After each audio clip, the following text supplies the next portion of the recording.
Mental Health Monday with Mick Coyle. This is Radio City Talk. You're with Radio City Talk. My name is Mick Coyle. Welcome to Mental Health Monday. Thank you for checking out the podcast and thank you for downloading us. There is a really interesting and difficult interview to listen to today. It's the story of Carmel Giansante. Now, Carmel lost her son Oscar at the age of 16 to suicide after an incident at a train station. Now, Carmel is really open and honest with her account and how she talks about Oscar's life and her own experience. Some of what she says might be difficult to listen to, but I hope you appreciate her time and her effort to tell her story. She's also campaigning for greater safety around train stations and railway stations, particularly those which are unmanned. And Carmel, as part of the interview, explains what that is all about. She's going to have a petition up and running very soon, and we'll get you all the details on our social media when it's up and running and if you want to sign it.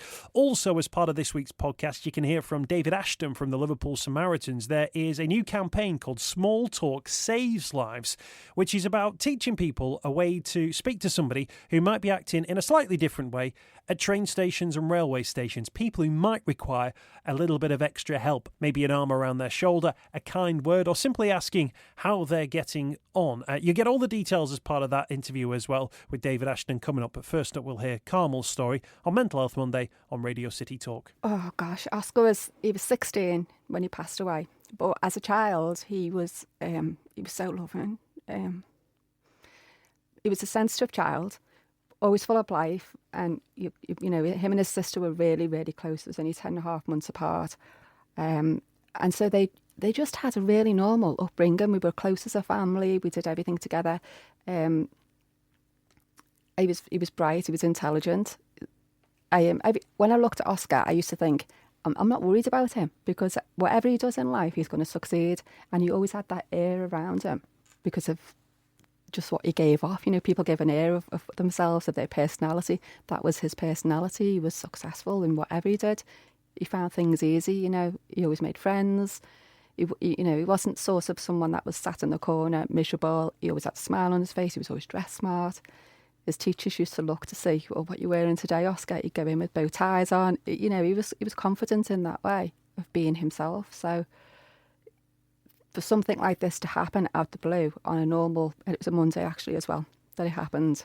He went to school Monday morning and dinner time, came home, but then by the evening that was it. You know, he just walked out the house and it was just such a shock. You would never see it coming. In terms of his life as it was, like you say, and I know in the inquest after his death, people talked about him in a way which, you know, he was happy-go-lucky, was a phrase, bright, bubbly, brilliant, all those things that you talked about. What can you tell us about that day? Must simply have just been the worst day that you could ever imagine. Yeah, just as normal, Isabel gets up, Oscar gets up, they're getting ready for school. I was always there at home to do breakfast, to see my kids out of school. I was privileged because some parents don't get that. They've gone before they see the kids go. So I was always watch them walk out the door, say goodbye, check they were okay. And so that was just the normal day. It was my day off, actually, Mondays at that time. And Oscar left after Isabel, as always. And Isabel always slammed the door but never shut it properly, so it would always bounce open. And Oscar would always say, she never shuts that door properly, does she? You know, and he kind of giggled. So it was, you know, it was nice, a nice day. He came home at dinner time. I remember what I'd made him for lunch because we'd had a Sunday dinner the day before. And so we had leftover chicken, so we had chicken butties for dinner. And I remember that, and then he was fine. Nothing was abnormal. He was just dead chilled, and he went back to school and it was all good, as I thought. And then I went off to the bank I had some things to do, and then I'd locked the front door, so when I came home the door was open, so I knew one of the kids had come in, and I just shouted, "It's just Mum, I'm just going up to my room," because I was finishing like financial things for the tax. It was the end of the tax year as well. And then there was no answer, but I seen Oscar's door locked, and that was normal as well, which everything was very normal. It was a normal day. He used to come home from school, go into his room, do his homework, and then he'd come out and look for food. You know, that was just normal. He'd always get his homework done out of the way. His schoolwork was important. He'd get it done, and then he'd come out, and that was it. So I would never sort of go into the room. It's his space. As a 16-year-old boy, they need the privacy as well. So, you know, that was it. It was just, I didn't think anything of it. And then an hour later, I was still upstairs sorting financial things. An hour later, Isabel pops home from college. She skips up the stairs. She's singing a really happy song. She's rapping it, actually, but she's not good at rapping either. She has to go, but she can sing. So she's doing this little rap song, and then she bursts into my door, opens the door and says, "And the princess is home," at the end of this rap. So I was giggling. So then I knew, yeah, it was definitely Oscar in the house before. It sounds crazy saying that like I didn't go round to check, but you know, we were just so comfortable because we were fine. Absolutely. We thought we were all... I think you're describing something which a lot of people will recognise as almost the mundanity of everyday life. Yeah. But I guess then it was what happened after that moment which really changed things for you. That's it. Well, me and Isabel were going off to a meeting that evening, so she just shouted to me, "Mum, can we have McDonald's before we go?"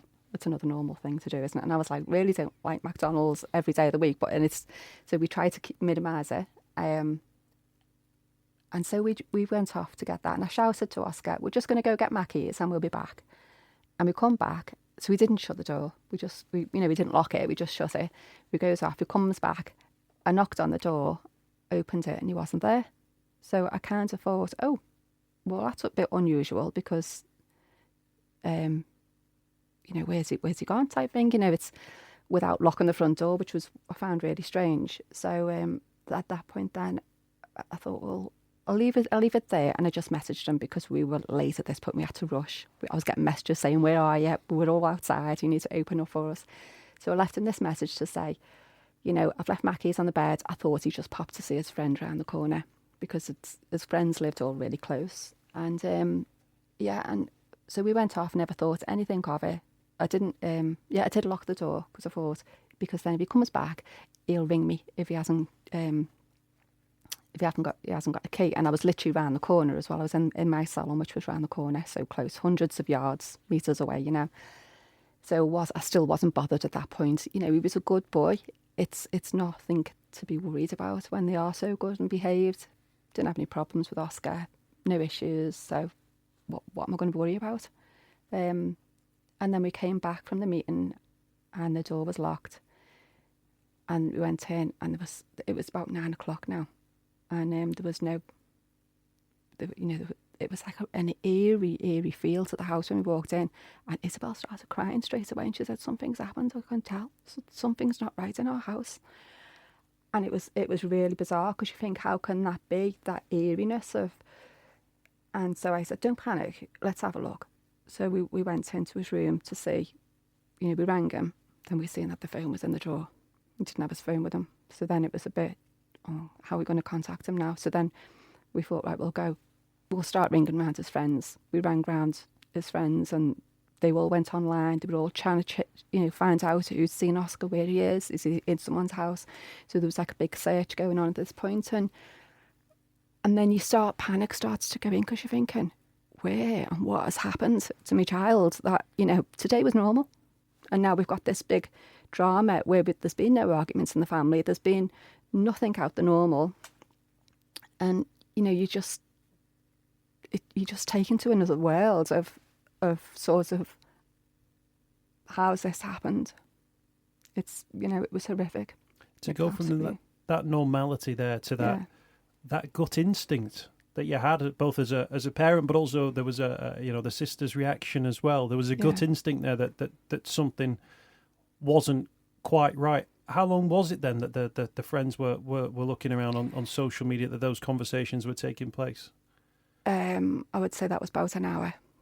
Yeah. And I'd rang my husband was working away. We'd only been married 10 months as well. My husband was working away. He'd gone back up northeast that morning to work. And I rang him, and he just said, "Just ring the police." Because he knew that Oscar was so predictable in his ways. You knew what he was going to wear on what day.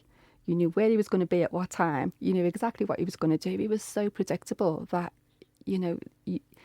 it was lovely to have someone so predictable, because you felt that you could trust someone who's so predictable. You know nothing out of the blue is going to happen. You know when they're going to tell you something. You know when there's something wrong. It was just, Oscar didn't do things to hurt people or upset people. Yeah, it was awful.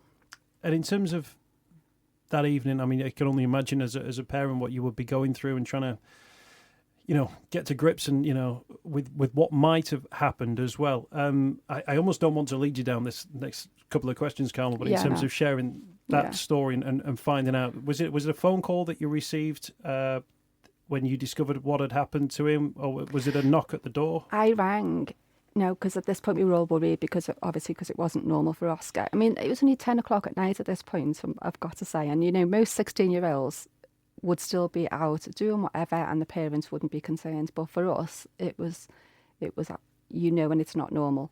So I rang the 111 number, and which is like a non-emergency, isn't it? So we rang that because I thought, I knew there's something wrong, but I'm not ringing 999 because that's not, it's not I didn't see it as that urgent of what you're going to say if you ring 999. So I rang the 111 anyway, and they kept me on the phone for quite some time, and it still didn't click on the fact that someone's talking to me, and I'm telling them that, it's might not be anything, but my son's usually home and he's not home, and I'm a bit concerned. And then it was just when they keep you on the phone for that long and they're talking to you, and she's asking me, "Would you know what he was wearing?" And you start thinking, "Oh gosh, he's missing. He's going to be now a missing person." But then when she said, "Oh, we'll send someone round," and she didn't put the phone down, she kept me on the phone the whole time. And then she said, "Can you tell me when the police arrive?" I still didn't click on. But only looking back now, I knew she was keeping me there to make sure that to keep me talking, so I wouldn't be going on any social media, because it actually was posted on social media that they put it down that a man had died. And that's how a lot of people may have heard this story, that they heard that somebody had stepped in front of a train at a train station. And often people hear about that and their first consideration is, delays, travel problems and so on and so forth. But this is the absolute human side of this, isn't it? That in this case, unfortunately, this was your son. I know at the inquest, the tributes toward him at the inquest were so wonderful in terms of the warm words and the kind words from friends, from the school as well. And I just wonder whether or not, when you were at the inquest, whether or not you had any preconceived ideas about what you were going to hear, about what you were going to hear about that day, and maybe, the background to Oscar, maybe some of the feelings that he'd been having ahead of that day. Or were you already kind of building up your own picture, if you like, of what had been going on in his life? I didn't really know what they were going to talk about at the inquest, if I'm completely honest, because I've never been to an inquest like this before. In fact, I'd never been to an inquest ever, because my dad died 11 weeks after, and his inquest was 6 months after again, which was completely different because he was an old man and it was more natural. But with Oscar, I didn't really know what to expect. The train driver was not there. I don't really want to say too much about that in case she is listening, but I wanted to kind of say to her as well that, are you okay? And the fact that they weren't there, the train driver wasn't there, and I couldn't say that, I was a bit upset about that. It was just, and the things that they talked about that I heard the students coming out with, because Oscar's friends were there giving information out as well. And it was hard watching young people go through this. It was just really heartbreaking, really, really heartbreaking watching it. Oscar had actually said to one of his friends a year before that he'd had suicidal thoughts, but I'm okay now. And if he'd have known what that actually meant and known what to say or who to say to, but just a passing comment and, but I'm okay now. That's if anyone has ever had a suicidal thought and said, but I'm okay now, you need to ask more questions. But obviously his friend was only 15, Why does a 15-year-old know that? They're not taught it in school as yet. Maybe later. But And what a responsibility for that group of friends who, of course, lost one of their own as well, and then presumably in their own minds thinking about, what they could have done, and obviously that reliving that conversation as well, and thinking, well, I thought I was doing the right thing. What a responsibility to take on as a 15-year-old, the idea that your friend would offer something like that. And yet, despite all that, as you say, your own experience and your life at that point, things seemed to be normal. Yeah, he was really good, but he just, the smile on his face. I mean, you can see in the pictures, if you go online, you see it, or Facebook or whatever, you see his face and you just think, wow, he's just got this amazing smile and this charisma around him. And he also had friends that used to go up and talk to him about their mental issues, of their mental health problems, of them not eating. He was very good with the girls. They all talk to Oscar. They could open up to Oscar, but the fact that Oscar then felt like he didn't have anyone really that he could open up to, because they don't talk to parents about things like that. Isabel was there, his sister, and they were really close. But then I suppose he knew that if he opened up to Isabel, then Isabel would tell me, and then it's all out. So that's probably the scary thing about mental health, is when you do say it, it's out there. And maybe they're not ready. People that are suffering, they don't want everyone to know. Can I ask you about the memory stick?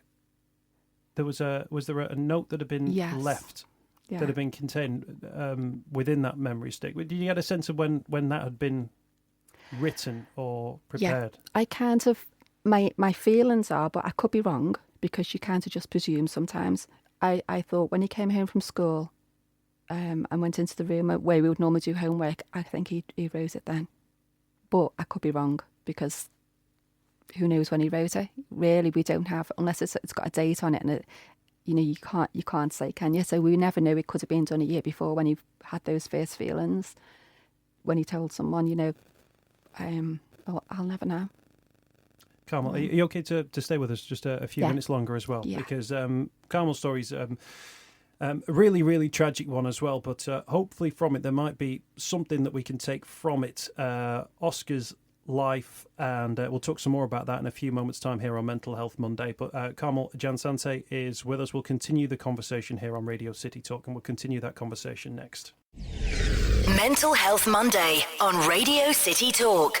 Tackling the stigma. Yeah, it's Mental Health Monday. My name's Mick Coyle. We've got Carmel with us in the studio. She's sharing her son Oscar's story. She's been talking about the day that he died, and has been really open and honest about her experience. And Carmel, thank you for being so open and honest. I'm sure our listeners will absolutely appreciate kind of what you've gone through, even though they could never imagine it themselves. In the days after losing Oscar, we speak to many people on this programme who have had family members losing family members to suicide, and the reaction that sometimes the stigma that comes around suicide, that people don't quite know how to talk to somebody, don't know whether or not they're allowed to mention it as well. What was your experience of people's reaction towards you? Oh gosh, it was mixed. It was very mixed. I had a lot of people where they just wanted to come to the house. The front door kept opening and closing.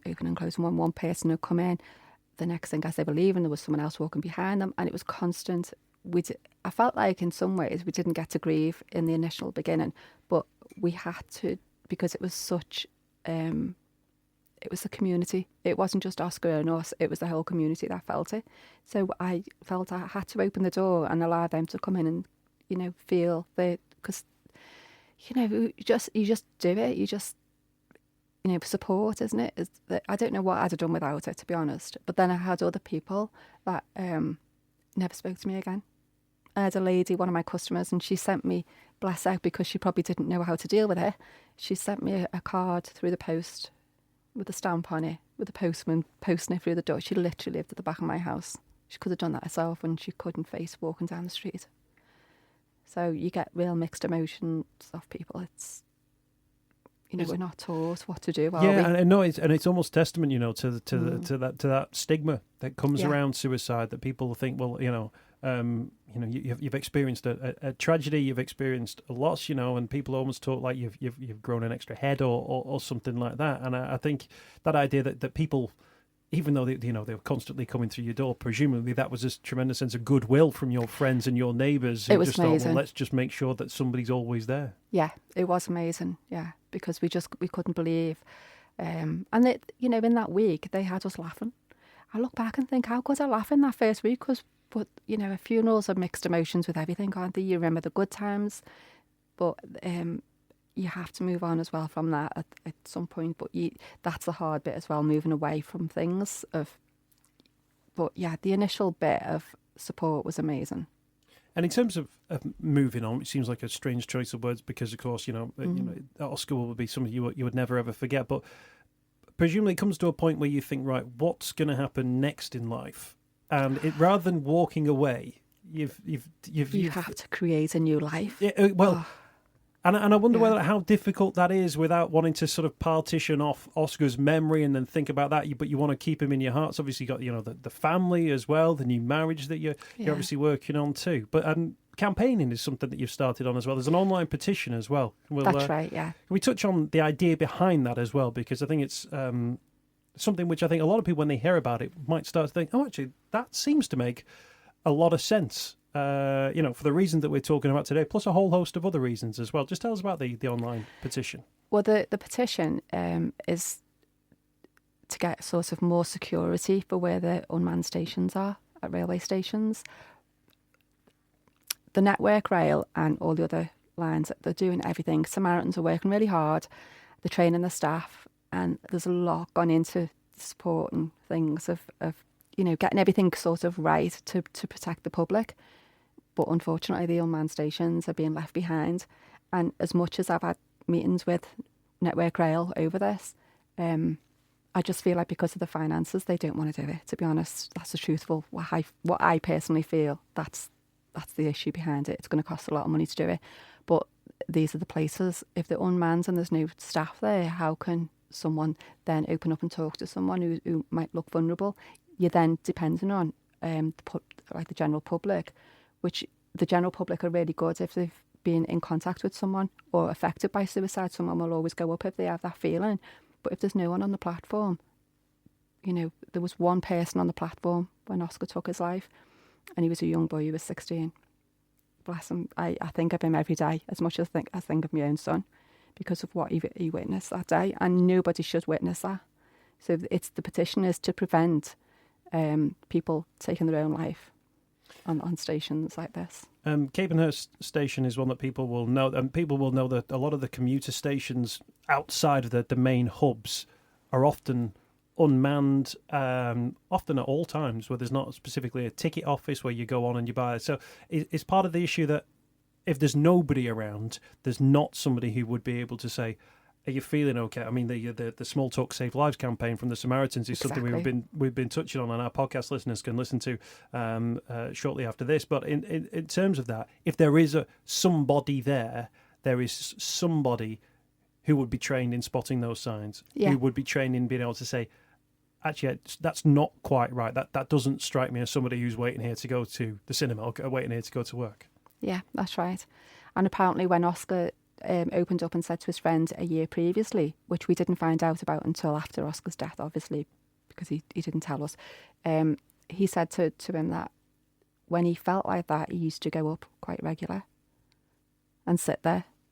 So I actually remember Oscar saying to me, I'm just going for a walk. And I thought, oh, that's really good, isn't it? Because walking's really good. Going out for a walk when it clears your mind, it helps you think. And I thought with the pressures of school, going for a walk, get a bit of fresh air, coming back doing schoolwork is good. I look back now and I can see what he did. That was the time when he was, going up and monitoring and watching. So if there was someone there, or the CCTV, or there was barriers, my actual, what I think would work is if there was gates. So nobody would be allowed on these platforms because it's unmanned. And then the CCTV could be, where it picks up any movement. And then obviously if there's a movement on the screen, what's that person doing over there? Because if the gates are there, you're not supposed to be there. Stop the trains going through. It's, it sounds simple, and it really is simple. But we're not going to stop fast trains, and that's it, because they're making them faster. We know there's so much money. I think it's 130 billion a week. 130 million a week, which is being spent to upgrade the tracks and the busy stations. But these little ones, people need protection. This is a public area. This is where public people stand. No train should go through at 80 mile an hour. And in terms of that, what sort of reaction have you had from sort of the powers that be and the people who you might sort of turn to for support in terms of getting something like this off the ground? Our local MP, Justin Madders, is really supportive. He wants it all sorted out. He's got children himself. He thinks a lot about the people in his constituents. He's he's a gent. He really is worth his weight in gold. He's amazing, and he wants it. He wants it so badly. But obviously, he was there with the meetings, and it's a lot of statistics, a lot of finance. And that's all you kind of get, these statistics. And I had to stop and say, hang on, you're talking about people who've died. These are people. These are, it's not just a number. It's a person. It's a family. It's the friends. I worry about Oscar's friends. I think every one of them know what happened. It's in their head. So if they get to a certain point in their life and they're feeling a bit vulnerable, would they go and do the same thing? It's in their head. So we need, as a society, to sort of put these things in place. We need to do everything. It's the education, it's the protection, And I wonder whether or not actually, if you looked at it from a safety point of view, that they would look at people in Oscar's situation, but I guess as well, security in terms of people feeling safe on those things. You only need to see how close to the yellow line that sits on a platform, how close that is to the actual platform edge in terms of people who have prams and pushchairs and things and so on and so forth. So if that can be used in the wider context as well, I think people absolutely will come on board. It might just give that extra push as well. But of course, absolutely, let's all focus on that reason that you brought it up. Well, that's it. That yellow line, to me, that yellow line doesn't do anything. What if you were blind? Then you're depending on your dog. Is the dog going to recognise a yellow line? I don't know. Maybe they're trained. They probably are. But it's, kids that they just see a yellow line, they might want to walk along it, with one foot in step. When you do that baby steps where you do one foot in front of the other, kids they play. So yellow line could be the yellow brick road for us, or in some kids' head, couldn't it? It's just, I don't think it's going to stop. It's not a barrier. And I know the first petition is about to get refreshed online. So what I'll do, I'll point people in direction of the website. Okay. When the petition is up there, we'll get it tweeted out and Facebooked out as well. TheOscarPhillipsFoundation.com. That's double L on Phillips as well. TheOscarPhillipsFoundation.com. And that's a registered charity. As well, the OscarPhillipsFoundation.com. We'll get a link on our social media as well, so that once that's up there as well, that people can start supporting it, start sharing it as well. I know you've got Justin Madders on board as well, and hopefully we can get some people talking about that as well. Carmel, thank you for your time. We really appreciate you coming on. Thank you. Thank you for sort of sharing your story, being so honest as well, and we wish you all the best in terms of sort of what life has got in store for you now. Outside of this, what else are you working on? We go around schools, to be honest. We try and sort of lift the spirits. I always remember Oscar coming home from school one day and he said, we had this great inspirational speaker in school. And he told us about this Rory, and I can't remember what the other guy's name was, but he said there was so much, giving the confidence out and just their story. And he said it was really inspirational. So I kind of thought to myself that worked with Oscar, so maybe that would work with other kids as well.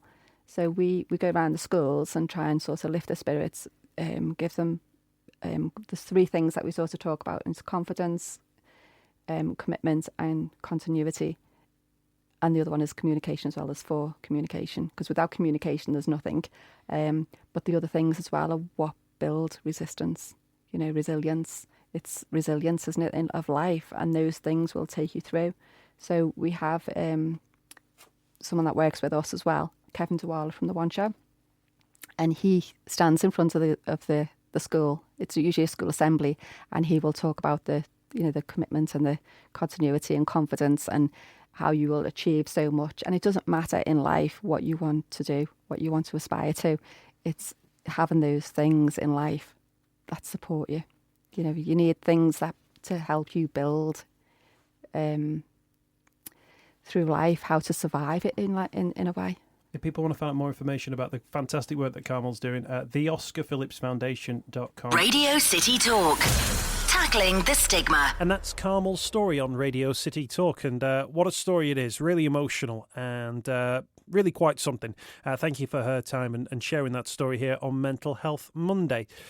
We touched on the conversation there, and I mentioned in the interview that we'd hear our interview with David Ashton from the Liverpool Samaritans. There is a campaign which has just been relaunched. You may have seen the TV adverts for it, actually, called Small Talk Saves Lives. And this is about spotting signs when people don't look like they're having the best of times, particularly around train stations. And Network Rail have been working with charities to try and come up with a way of training people, if you like, to learn how to speak to people and intercept, if you like, if there is something that they are intending to do at a train station, at a railway station.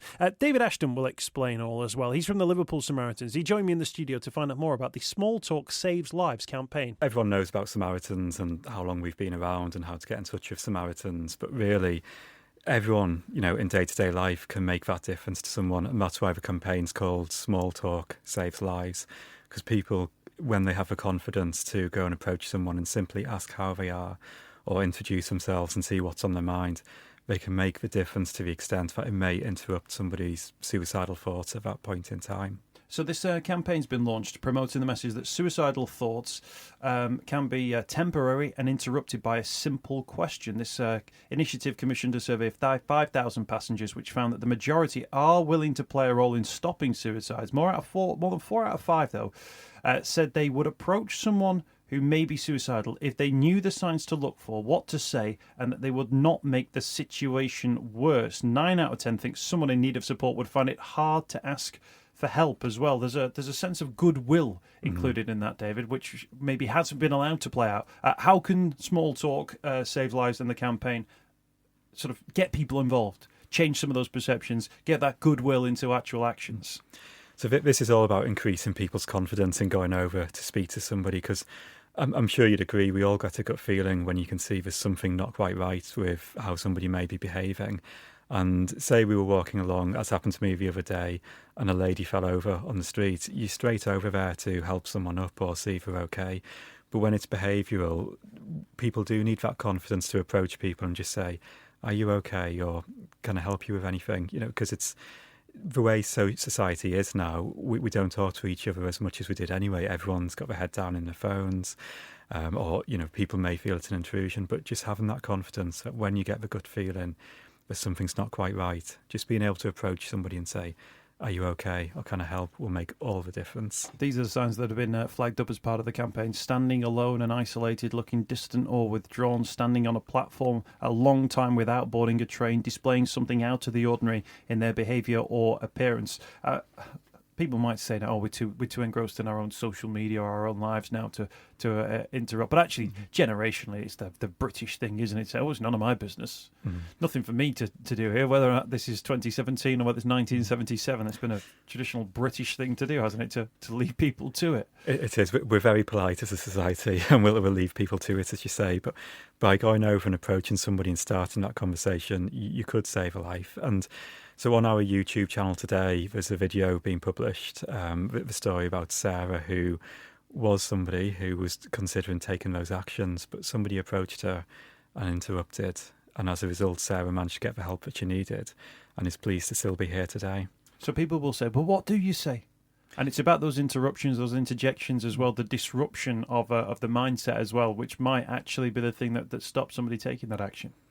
That's it, because it's very easy to get in touch with Samaritans if people need help, but then for us to approach people who need help is a bit more difficult. But out and about, you may identify somebody. So in terms of what to say, I think the main thing is just being ourselves and having the confidence to approach somebody. So it can be as simple as, do you need any help? And that's something that was said by a man called Andrew in the northwest of England, and he saved somebody's life in this setting.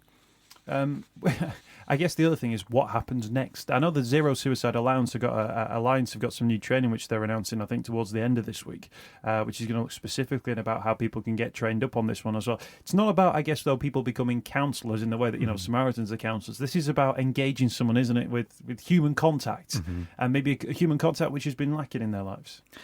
Absolutely, and because asking for help can be really difficult. So I think in the statistics here, it shows the majority of people, maybe 9 out of 10, agree that it is really difficult to ask for help. So it does need somebody with the confidence to go over and interrupt and start that conversation. And that confidence is all about not needing to know what to do. It's just simply starting a conversation with somebody and seeing what they tell you. But from then on, say if it is in a rail setting, staff have been trained in how to help people in these situations. But it's not the staff's responsibility to interrupt somebody. It's up to us, day-to-day members of the public, to ask someone how they are. And even just telling somebody they can contact Samaritans, it gives them that encouragement to get in touch. So you're working with Network Rail, British Transport Police in regard to this one. So people are in that situation now. They might think, well, once I've started talking to this man or this woman, whoever it might be, what happens then? But what you're saying then with the training, that those staff members would actually be trained to take the next steps on your behalf. Yeah, so since 2010, Samaritans and other organisations have been working with Network Rail, and we deliver training to Network Rail staff. Now, it's quite a short course because it's all about just giving them the basic skills and the confidence to go up and start speaking to somebody and then explain to them how they'd make that journey, the emotional journey from starting the conversation to getting in touch with Samaritans. As a result of Network Rail staff receiving this training, England's now the only country in the whole world where suicides on the railway are reducing. And unfortunately, there are still people who do take their own lives on the railway, but for everyone who does take that course of action, there's 6 to 7 people who are saved every day as a result of this training and as a result of people intervening. Yeah, and is there any sense to you why and I'm wary we're sort of talking about this, but why the rail network has become this hot spot? People know of notorious areas, problem areas as well, and I guess the police and ambulance services will be aware of these areas, and certain crossings have been closed and bridges have been put into place and things like that. But is it a cultural thing? It's just something that people associate with, or it's a big area, it's a well-known area. What would be the reasons? So it's certainly not the most common method for somebody to take their own life, and I wouldn't want to raise awareness about them in any way. But what's great is that the partnership has identified ways we can intervene when people go along to these places. Given the nature of the rail system, it is public and it is easy access, and it's also very dangerous. Yeah. And there's no way around that, because the only way to board a train is to stand on a platform. So we can't remove that system. That's how we get about. And I guess the important thing to say is of those suicides, a huge number, a small proportion are based around the rail network. But actually those connections, those interactions might be the most public of some of those things. They might be the most public areas where people might be able to think, there might be a chance to interject here. There might be an opportunity to help change somebody's mind, to point them in the right direction, to get them and help, and to get them speaking to the expert people like yourself. Certainly, and it could just be your colleague who you sit next to every day, or somebody else in the office who you may notice isn't behaving quite the way they normally do. It could be anyone who we encounter in our day-to-day lives. Just starting that conversation, you're not then taking on the responsibility to save that person, but that small action could be the thing that makes the world of difference to somebody who is considering taking their own life. And just knowing they have someone to talk to, or that help is out there, will make all the difference. If there's anyone listening to this now, David, and they're thinking, actually, no, I would like to at least know what that first question should be. I would at least like to hear the experiences of people like Sarah that you talked about. On your website, you got the information as well. Network Rail and the British Transport Police are supporting this as well. Where can they find out more information about this? Firstly, I'd look on our website and the YouTube channel. So I watched a video about Sarah's story just before we came on, and watching it for the second time is very emotional still. People can, in terms of questions people may ask, it can be simple as, my name's David, how are you today? Or where are you off to? Or is there anything on your mind? It's giving people the opportunity to start a conversation. They may not want to, and that's okay. But always remembering that Samaritans is there 24 hours a day on 116 123. It's a 6-digit number. It's easy to remember, and it's free to call from any phone.